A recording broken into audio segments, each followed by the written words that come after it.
Alright, it seems speculation for these new MacBooks finally found some hard proof. Because yes, we have some last-minute leaks on what we can expect for WWDC this year, and it's all mostly about hardware. A new report gives us details on some major changes we can expect for iPads, and I'm talking this year. And it seems that the under-display camera on the Galaxy Z Fold 3 will be actually more capable than we thought. I'm Jaime Rivera. It's Friday, time to party and relax, and yes, I agree, this is one of the coolest t-shirts ever. This is Pocketnow Daily.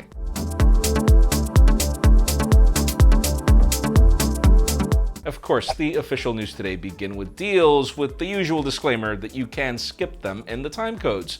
Since we're close to WWDC, B&H is currently running sales events on Apple products that you should take advantage of, starting off with last year's 12.9-inch iPad Pro, which looks pretty much like the new one, which is available for $150 off, leaving the half a terabyte of storage variant for $1150 in silver, which is the best color actually. AirPods Pro are also $50 off, leaving them at $200. Now, if you're into Intel Macs for whatever weird reason, the Mac Mini is $200 off, leaving the Intel Core i3 base model for $600.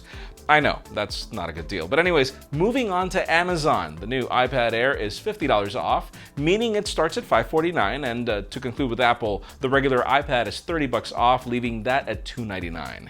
If you're looking for a gaming laptop, the Alienware M17R3 is $370 off, leaving the Intel Core i7 variant with RTX 2070 graphics for $1880. I know it's expensive, but it's really capable. We have more deals on gaming monitors, AirPods, and even Intel Macs, and more in the description. And I mean better Intel Macs.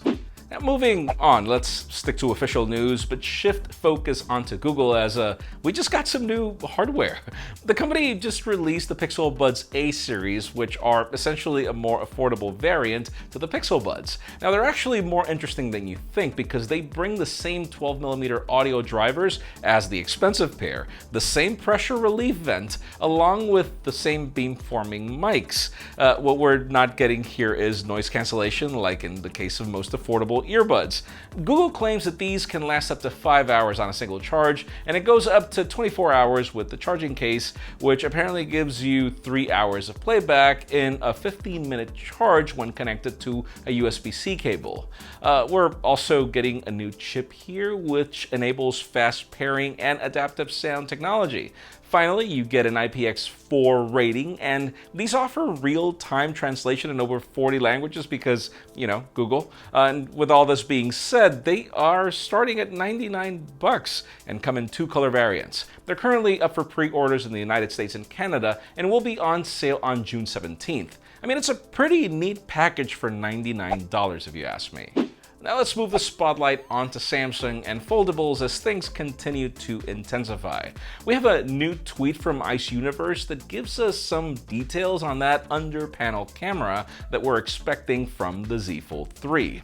According to the tweet, the Z Fold 3's UPC light transmittance is as high as 40% plus, which is higher than any other UPC solution you have ever seen on other brands, which aren't really many. And actually, the only other solution in the market is really ZTE's Axon 20, which wasn't good at all. But that was a $400 phone and not Samsung's flagship, which is a 40% increase in performance, so we're expecting some decent results for that price. We're expecting this UPC to be a 16-megapixel Sony IMX471 that's going to be hidden under the main 7.55-inch AMOLED display. Now, speaking of that display, a tweet from Ice Universe also claims that Samsung has made significant progress in solving the crease problem for their foldables.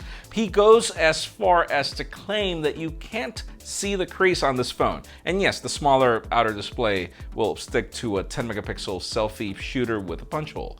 We're a couple of months away from August still, so we should be getting details on specifications and more renders, right? Leakers, please, thank you. Now let's move on to Cupertino pretty much for the rest of the show, starting with iPads. Even if we got a new iPad Pro a little over a month ago. According to a new report from Bloomberg, we're getting some major changes to iPads as soon as next year, but bear with me because there will be something this year. Apparently, Apple is planning to switch to a glass back from the current aluminum enclosure that you get on iPad Pros, allowing for the iPad to charge wirelessly for the first time ever.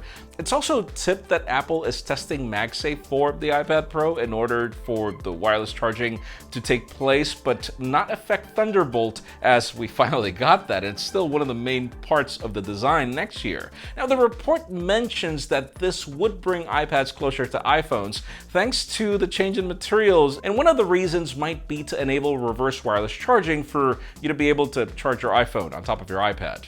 Now, moving on, Cupertino is reportedly testing a redesign for the iPad mini with smaller bezels as well as the removal of its home button. Apple is also allegedly working on a thinner version of the entry-level iPad, which should be focused on education. Now, apparently that and the redesigned iPad mini could launch by the end of this year, which I am looking forward to. And as for the cherry on top of this report, Cupertino might be exploring a future wireless charger that would charge your iPhone, the Apple Watch, and AirPods simultaneously, because AirPower just won't seem to die, even if everybody else figured it out except Apple. I'm excited for that iPad mini, so let's see what we get later this year, because it's been a while, Apple. And finally, for the hottest news today, let's talk about Apple once again, but move the spotlight onto those MacBook Pro refreshes we're expecting for WWDC. Yesterday, we covered a report from Wedbush that mentioned that we should expect these at the event along with a few details. Now, shortly after we wrote that script, the guys over at Mac Rumors discovered what could be the new MacBook Pros in a Chinese regulatory database. The listing was made back in April 14 by one of Apple's suppliers, and the larger model apparently brings an 8,693 milliamp hour battery. The second model was listed in March 30th with a 6,068 milliamp hour battery with a separate model number, by the way.